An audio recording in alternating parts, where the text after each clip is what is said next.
Buried in the white silence, she lies, bloodinga red stain on innocent snow. A lone rancher's shout echoes across empty fields, and the frozen quiet bursts into a cry for mercy. Everett Langston rode the ridge at dawn, the sky a pale wash of gray that matched the snow's unbroken sea stretching beneath him. Each breath was a cloud, each hoofbeat a muted drumbeat in a world hushed by winter's weight. The fence posts, capped with drifts, stood like silent sentinels marking the boundary between his claim and the wilderness beyond. In the cold light, the ranch felt abandoned, empty barns sagging under snow, water troughs frozen solid. Even the cattle driven south months ago, leaving only footprints lost to drifting powder. He pulled his scarf tighter, the wool's rough fibers rubbing against his cheek as he scanned the tree line. Birch trunks gleamed silver where the rising sun struck them, trunks slender and ghostly in the frost-beaded air. The only sound came from a lone raven atop a dead oak, its raspy cry echoing through the hollows.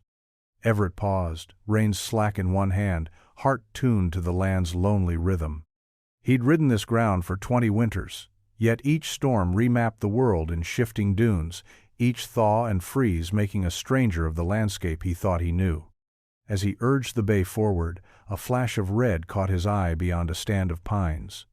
At first he thought it sunrise's trickery, but the hue pulsed with urgency against the white. He guided the horse down the drifted bank, boots sinking deep, horse's breath stirring the snow beneath.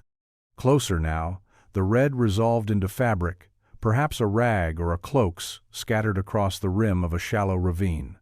A sour tang of blood drifted on the wind, mixing with pine resin in a cruel perfume. He dropped from the saddle onto the slope, the cold biting through his gloves. Beneath the crimson cloth lay a figure, half buried in the drift. Everett crouched, heart tightening as he brushed snow from a pale cheek. The girl's eyes were closed, lashes heavy with ice. Her dress, once fine though torn now ragged, clung to bruised skin. Her lips were stained deep blue, and each shallow breath seemed an effort against the cold that gripped her chest.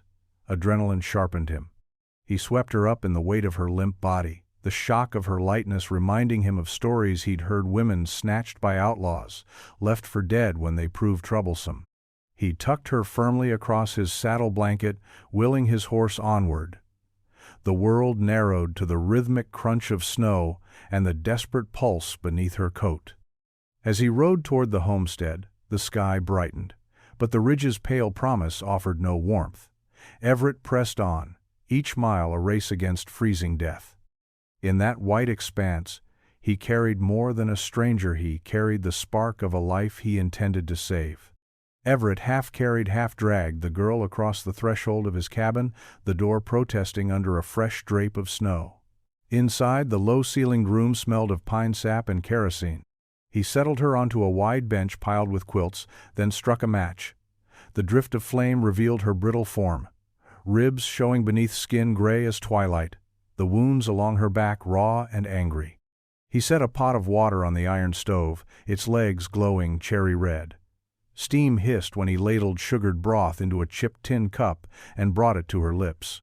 Her jaw trembled as she swallowed, the liquid slipping warm into her chest. Her eyes opened wide, dark and unblinking, then fluttered closed as the heat strengthened in her limbs. Everett stayed crouched beside her, hand pressed against her shoulder, feeling the faint pulse beneath a cold wind of fear. When the kettle sang, he poured water over cloth bandages and fetched a basin. Working methodically, he cleaned her wounds, old lacerations crusted with ice and new welts where bark had scratched her flight. The girl flinched at every touch, remembering something worse than cold and hardship. Between strokes, he caught the curve of her neck, the slender line of her throat, and thought how a stranger's life might hinge on this small act of mercy. She drifted in and out of sleep, dreams pulling at her like unseen hands. Everett wrapped fresh gauze around her back, then cut strips of cloth from his own shirt collar to reinforce them. He knotted the bandages tight enough to staunch bleeding, loose enough not to choke. When done, he draped his wool coat over her shoulders. The thick fabric he'd worn through 50 winters now became her shield against frost. He stepped outside to feed Whiskey, whose plaintive whine followed him through the door. The dog nosed the girl's hand, tail low but grateful. Everett tossed bits of jerky to the animal before checking the stove's fire, coaxing the red coals back to life. He filled a bucket at the frozen trough, sloshing water into a basin by the bench. The girl stirred, opening her eyes to a wash of daylight that filtered through shutter cracks. Her gaze met his, silent and searching. He offered her a cloth and water, nodding as she washed her face. She looked at the mirror of water, at the fearful set of her jaw. Her lips parted as though to speak, but no sound came, only a rustle of breath. Everett exhaled, understanding that her silence was another wound to tend. He fetched paper and charcoal from his desk. Laying them on the bench, he drew a simple circle and pointed. Then, a line. Then his own name, Everett. He slid the charcoal toward her, and she picked it up awkwardly. Her fingers were stiff, but she traced dark marks on paper. He watched each curve, her very first word, perhaps. But when she set the charcoal aside, the page remained blank. Silence settled between them, not empty but Chargeddon, unspoken contract of care and trust. Everett gathered more quilts, tucking the girl in before the next storm could claim her life. In the hush of the cabin, only the stove's pulse and the wind's distant lament answered the girl's voiceless plea. By the third morning, the sky had cleared to a brittle blue that made the snow's surface glitter like shattered glass. Everett rose before dawn, stoking the stove until the cabin filled with warmth. He slid open the shutters and found Marisol, still unnamed in his mind, kneeling beside Whiskey in the corral. The dog's tail thumped a slow rhythm against his ribs, and Marisol's hands moved sure and gentle as she ran her fingers through Whiskey's fur, checking for ice-packed tufts. She looked up as he approached, pale breath swirling between them. Everett handed her a woolen cap and gloves warmed by the stove. She paused, her slender fingers brushing against the coarse knit before pulling them on. He watched the way her shoulders squared, how her gaze met his without flinching. In her eyes lay something fierce, a flame kindling beneath years of frost. They worked side by side, feeding grain to the horses. Marisol moved nimbly, her boots crunching through the drifts, her breath a low hum of concentration. Everett noted the muscles in her arms, lean from survival rather than labor, and the fine scars crisscrossing her forearms like the river's tributaries. He wanted to ask her about each line, what story it told, but words hung blocked by her silence. After the horses were fed, he led her to the barn. "Let's clean the tack," he said, handing her a rag and oil can. The barn's timber walls glowed amber in the morning light. Marisol knelt before the saddles, wiping the leather with careful strokes. Everett knelt beside her, peeling back a strap to reveal a jagged scar on her back. He paused, heart tightening. "You've been through hell," he said softly. She froze, her hand hovering over the leather. For a moment she stared at him as though weighing his intention. Then she ducked her head and resumed cleaning, each motion precise yet haunted by memory. They finished by noon. He offered her stew around the cabin's small table, beans, bacon, and potatoes boiled until soft. She ate slowly, lifting the spoon with deliberate care. He watched how the heat tinted her cheeks, how her eyes flickered with hunger that went deeper than the body. Afterward, Marisol stepped outside to gather firewood. Everett held the door open, letting the cold in. He found himself thinking of the red smear that had drawn him to her in the snow, and the pale marks on her flesh that spoke of darker violence. He wanted to shield her, to rewrite the past she could not speak of. Late that afternoon, as storms gathered again on the horizon, Marisol returned carrying a bundle of sticks. She paused beside the door, nodding at the dark clouds, then dropped the wood in a neat pile. Inside, he lit the stove, and they sat opposite one another on the quilts. He picked up the charcoal and paper once more, sketching a simple house with a rising sun. Marisol traced the lines, hesitating only a beat before drawing her own mark, a small heart. He lifted his gaze to hers, and in that silent exchange he felt her trust take root. Outside, the wind rose into a howl, but within the cabin's smoky light, a fragile kinship held them safe against the storm's fury. By mid-morning, the storm clouds had broken into ragged strips of gray, and the sky above the pine ridge showed bruised light. Everett rode out toward the creek, checking traps he'd set for rabbits, the only fresh meat left after the winter's lean months. Marisol followed on foot, her breath a steady rhythm as she carried a satchel of snares. Each step she took left a small crater in the drifts, tracks that Everett watched like wary hawks. They worked in companionable silence, the kind that grows from shared purpose rather than easy conversation. Whiskey padded beside them, nose to the ground, ears twitching. At the creek's bend, Everett inspected his snares, empty. He straightened, scanning the tree line for movement. Marisol paused, her head tilted as though listening to a voice no one else could hear. A sudden flurry of wind rattled the branches, and Whiskey stiffened, hackles rising. Marisol's hand flew to her side, where Everett had slung a revolver. She drew in a breath that trembled with alarm. Everett followed her gaze to the edge of the woods, where footprints stood large for any rabbit marched single file through the snow. The prints were fresh, edges crisp, leading toward the homestead. He knelt beside them, brushing away a top layer of powder, boot heels, then a narrow solea, woman's shoe perhaps, then deeper treads from men's boots. He pointed without speaking, hand trembling with that same pulse he'd felt the night he found her adrift in the white silence. Marisol watched his face, and in her eyes he saw both dread and fierce resolve. They returned at a trot, careful to cover their own tracks. At the cabin, Everett barred the shutters and loaded his rifle while Marisol stacked wood by the door. The wind rattled the logs as though testing their strength. Inside, the stove glowed low, and the cabin felt unnaturally small. Marisol stood by the window, shoulders squared, her dark hair a curtain around her face. Everett moved behind her, resting his hand on her shoulder. Through the frost-encrusted glass, they saw lanterns flicker at the tree linnets, maybe 8, torchlight bobbing like angry ghosts. He whispered that these were more than trappers, they were hunters. Marisol's jaw clenched, and she dropped the cloth she'd been twisting between her fingers. Everett slid a pistol across the table. "Keep this close," he said, voice soft. "If they come for you, you know how to use it."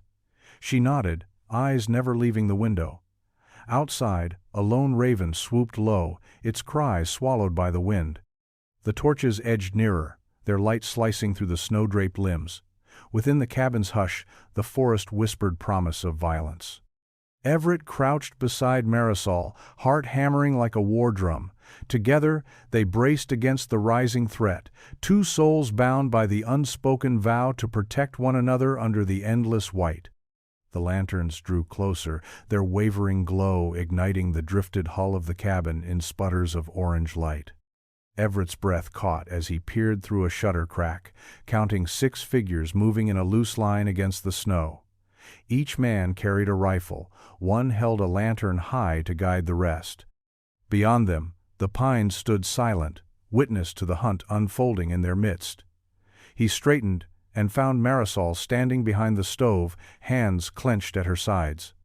The firelight danced across her face, illuminating eyes that had stared too long at brutality to ever truly look away. Her shoulders were squared now, rigid with a calm she did not feel. Everett stepped to his shadow falling long, and placed the rifle he'd hung above the door into her outstretched hands. "They'll try the door first," he whispered, voice steady even as his heart thundered. "When they break it, he trailed off as a muffled thud shook the logs. The men outside tested the lock. Whiskey padded beside Marisol, low growl rumbling in his chest. She laid a finger on the hammer, nodding once. The axe bit into wood. Splinters flew like pale rain. Marisol's jaw tightened. Everett moved behind her to brace the door. The second he did, the door shuddered beneath the first full swing. He counted 1, 2, 3. With the 4th swing, the lock splintered. Marisol fired. The crack of the revolver boomed through the cabin, and the man at the door staggered back, hand pressed to his shoulder. Shouts erupted outside. Splintered wood jutted into the room.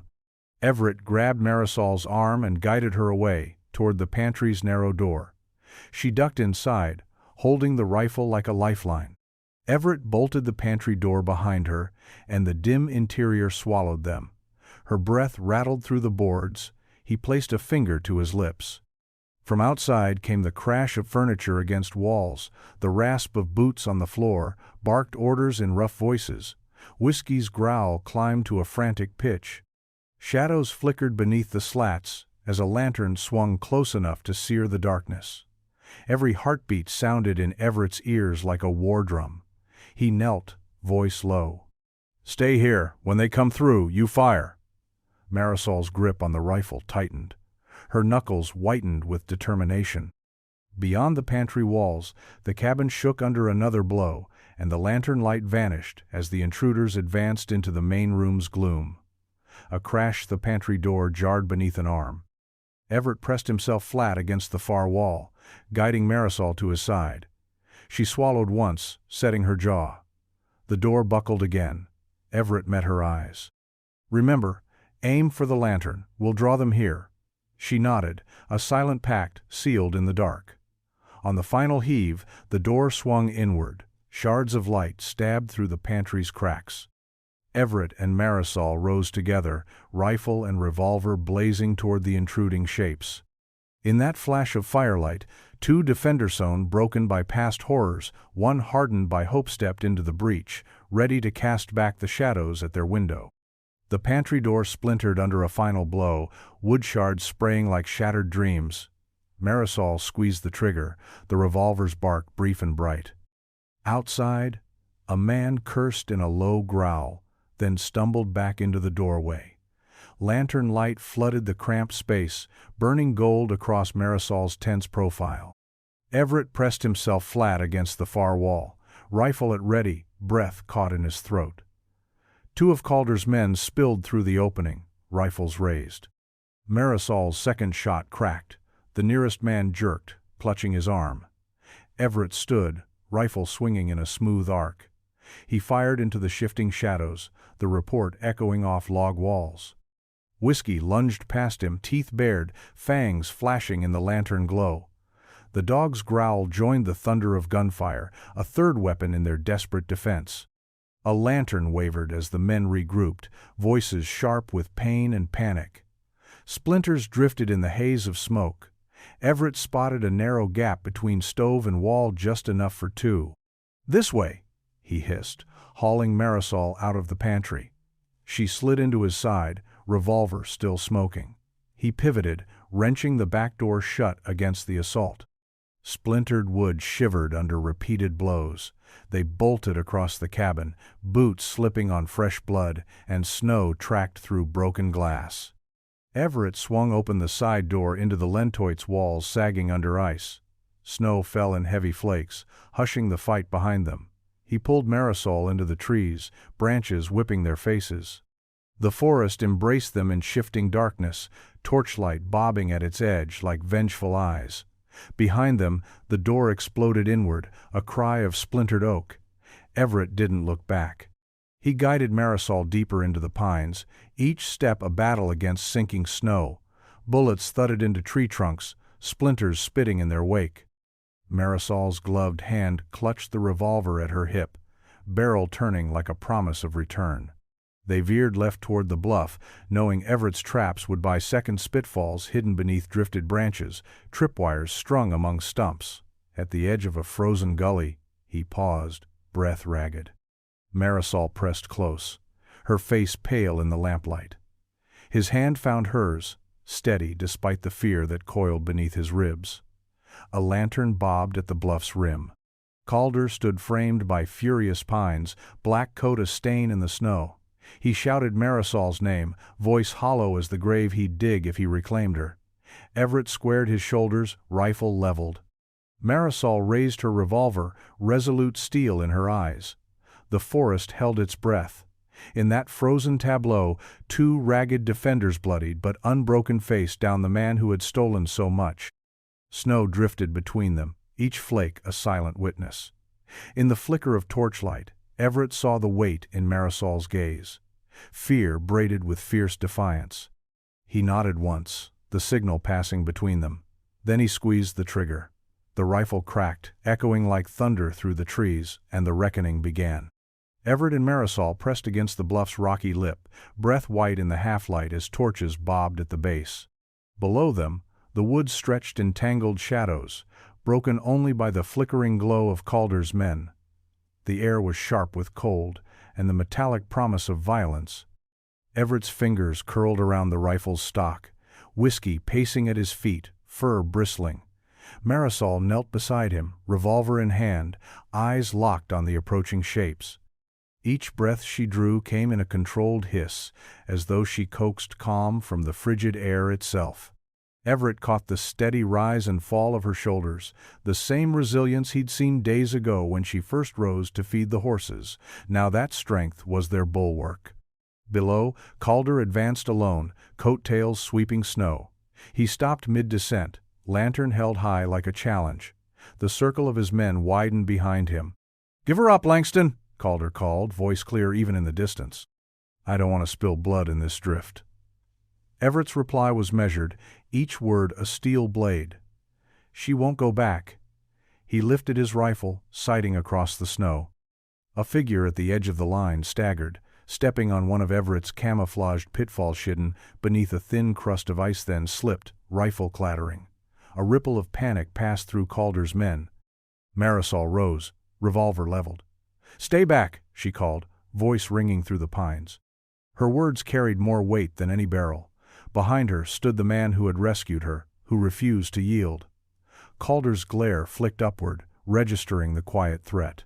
For a moment, silence reigned, broken only by the wind through the pines and the distant drip of melting snow. Then Calder barked an order. His men shifted, lanterns swinging, rifles raised. Everett exhaled slowly, shoulder aligning. He squeezed the trigger once, lightning in the frozen air. A shot rang out, and a man fell into the drift. Whiskey barked, springing forward, but Everett held his arm. "Let the snow hide their tracks," he murmured. Beside him, Marisol's lips curved in a grim acknowledgement. She fired next, the report sharp against the hush. Calder flinched, stepping back into shadow. Below, his men faltered, glancing at one another. Everett lowered his rifle and met Marisol's gaze. Between them, the bluff's high edge framed an expanse of white beyond reckoning. She nodded, understanding the unspoken truth. This stand, perched above the abyss, would decide the story neither of them could forget. As torchlight flickered in the drifted woods, Everett shouldered his rifle. Together they would face the night and whatever dawn it might bring. The snap of Marisol's revolver cut through the cold air, and another of Calder's men crumpled into the drift, lantern flickering out as he hit the snow. Whiskey lunged between the trees, a gray blur of snarls and snapping jaws that kept the remaining riders at bay. Everett leveled his rifle at the nearest lantern-bearer, finger tightening on the trigger. The man wheeled, pistol raised, but Everett's shot cracked. Truth lantern shattered, flame guttering into a plume of white smoke. In the hush that followed, only the wind sighed through bare branches. Marisol's chest heaved, breath pluming like steam. She wiped slick blood from her revolver's barrel and exhaled a single, ragged word: "Enough." Around them, the horses stamped in the corral below, their breath misting in the torchlight. A man coughed, then rose shakily on one knee, clutching a shredded coat. Everett lowered his rifle, muscle memory unracking the shot. He glanced at Marisol. Her face was pale, eyes bright with fierce light. She holstered the revolver, hands trembling only slightly. "They'll think twice now," he murmured, voice rough as gravel. But a sudden cry split the night. A rider fell, wheezing, then another. Torches bobbed chaotically as Calder's gang fractured in panic. Beyond the rim of the bluff, lanterns retreated, signals passed in clipped shouts. Everett caught the flash of boot heels as men stumbled over hidden pits he dug near the bluff's edge. In moments, the torches winked out one by one, swallowed by the woods. Marisol sank to one knee, gaze drifting over the dark trees. "They're gone," she said softly, as though testing the word. The forest answered with a scattering of falling snow. Everett moved beside her, hand on her shoulder. Beneath the quiet, he could feel the tremor of her triumph, mingled with the weight of what they'd done. He helped her stand, supporting her under the arm. Together, they made their way back to the cabin, boots crunching through blood-flecked drifts. Whiskey ran ahead, then returned, tail wagging in relief. At the lean-to, Everett pried open the door. Inside, Marisol brushed snow from her coat, and froze blood seeped through her bodice, warm against the cold fabric. Everett's breath caught. Gently, he guided her to the bench by the stove. The lantern light reflected off her pale cheek, and he saw the thin line of red blossoming between her ribs. She met his eyes, jaw clenched. "I'm all right," she whispered, voice tight as a drawn bow. He knelt, undoing the buttons of her coat to reveal the wound, a shallow graze that had torn through wool and nicked flesh. Blood welled, dark as Roku oil on snow. Marisol reached for his hand, strength flickering in her gaze. "It's nothing," she insisted, but Everett shook his head. He dipped a cloth in steaming water, pressing it to her side. She hissed, but did not pull away. Her fingers curled around his wrist, guiding him as he bound the wound with careful knots. Outside, the wind rattled the cabin's rails, as though applauding their stand. When he finished, Everett helped her to her feet. She folded into his arms, lean and still trembling. In the hush that settled, two survivors marked by blood, and draped in snow found solace in the fragile victory they'd carved from the frontier's cruel heart. Dawn crept through the frost-etched windows in pale strips of gold, dusting the cabin floor with promise. Everett stirred the embers in the stove, coaxing warmth into the chill that clung to every corner. Marisol lay wrapped in quilts on the bench, her breathing even beneath layers of wool and linen. The pain in her side had eased to a dull ache, the bandage soaked through but staunched. Everett moved quietly, mindful of each snap of wood beneath his boots. He ladled thick broth into 2 cups, the steam curling between them, carrying the scent of simmered onions and salt pork. Setting one beside her, he knelt and brushed a loose strand of hair from her forehead. Marisol's lashes fluttered, eyes opening to meet his with a flicker of warmth. "Morning," he whispered, voice hushed with relief. She offered a faint smile, fingers grazing the cup. The broth trembled against the rim. She sipped, eyes drifting to the window, where the world beyond lay washed in frost. For a long moment she said nothing, as though the name on her tongue trembled against the ice of memory. Everett watched the silent exchange, heart hushing against hope and fear. Outside, Whiskey scratched at the door, eager for the day's first light. Everett rose and unlatched the shutter, tilting aside the plank so the dog could slip in. Marisol leaned to scratch behind Whiskey's ears. The dog's tail thumped in grateful rhythm. She set the cup aside, chest rising in a breath that seemed to gather courage from the dawn. Everett held his breath. Then, in a voice so soft it might have been the wind through the pines, she spoke one word. "Calder." The syllable tumbled free, brittle as frost on glass, yet carrying the weight of everything she'd suffered. Everett's fingers stilled on the quilt. He met her gaze, searching those dark pools for the story that lay buried beneath. Marisol closed her eyes, lips pressing together before unfolding again. He took women. Burned camps that refused. Her voice broke, the memory raw as the scars across her back. She swallowed, staring past Everett to a distance only she could see. "I begged him to let me go," they laughed, said I was nothing but a blade for his profit. Everett drew a breath so deep it shivered through his chest. He reached for her hand, warmth returning to his fingertips. "You're more than that," he said. Tears hovered at her lash line, then slipped down her cheek, melting into the quilt stitches. She clenched his hand, knuckles white with relief and sorrow entwined. "He'll come back," she whispered, voice hollow with dread. Everett's jaw set, resolve coiling beneath his calm. Outside, the pines stood silent sentinels to grief and defiance alike. Inside, two hearts beat in steady defiance, one fearing the storm to come, the other strengthened by the name that at last took shape on her lips. As the stove's warmth filled the room, Everett rose, lifting the quilt from Marisol's shoulders. "Then we'll stand ready," he said, voice low and certain. She nodded, closing her eyes against the dawn's harsh light. In the new day's quiet, her silence had finally surrendered to truth. The name she spoke would shape their next stand and bind their fates beneath the endless white. Night settled like a velvet cloak, pressing the cabin into hushed stillness broken only by the stove's muted hiss. Everett drew a long breath, eyes tracing the flicker of orange across Marisol's face as she leaned close to the hearth. The wound at her side throbbed beneath bandages, but she moved with quiet purpose, arranging the traps he'd laid outside into a makeshift map on the floorboards. She traced each line with a slender finger, tripwires beneath drifted branches, pits masked by planks, barrels packed with stones. Everett knelt beside her, studying the map's angles, imagining the dance of torches through the woods. "They'll funnel in here," he murmured, pointing to the narrow corridor between two pines. Marisol nodded, her dark curls brushing his sleeve like a whisper. Between them, the lantern cast two shadows that merged on logs scarred by winter's breath.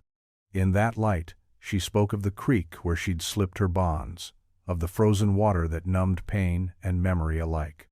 Everett listened, each detail a splinter in his chest, the clank of chains, the whispered threats, the hollow promise offered by Calder when hope ran dry. He shared his own truths. Nights spent staring at an empty bed after his wife's fever took her, days he'd ridden these pastures hunting ghosts of who he'd been. He spoke of regret as though naming it gave it form, and Marisol's gaze softened, her fingers tracing the grain of his palm. In the hush that followed, the cabin felt both too small and vast enough to hold their shared confession. Outside, wind rattled the shutters, and snowflakes brushed the panes. Inside, they laid the map aside. Everett rose and unpacked two rifles, running wooden stocks between calloused fingers. "We'll stand back to back," he said, meeting Marisol's eye. She stood, wounded side forward, revolver looping at her hip, their silhouettes aligned beneath the lantern's glow, two figures bound by memory and oath. He stoked the fire, embers leaping to life in a ballet of sparks that mirrored the stars beyond the cracked roof. Marisol placed her hand on the stove's iron top, drawing warmth into her bones. Her breath measured, she looked at Everett, the soft line of her jaw illuminated by dawn's promise. He saw in her someone reborn by fire and snow, a woman whose voice had weathered cruelty to name her tormentor, whose silence now rang with purpose. She returned his gaze with that same fierce calm. Beyond the logs, the world waited with the hush of wolves at the edge of the glade. Within the cabin, two survivors found strength in shared scars and the glow of confession. As the firelight danced across the floor, they readied themselves for the storm to come, hearts steeled by truth and the fragile hope that secrets shared might light the darkest night. The first light of dawn bled pale gold across the battered corral as Everett and Marisol slipped back through the cabin door.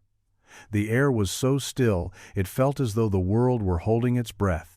Splintered planks and spent brass casings lay scattered beneath frost. Whiskey padded ahead, silent as a specter. Everett paused at the threshold, inspecting the aftermath.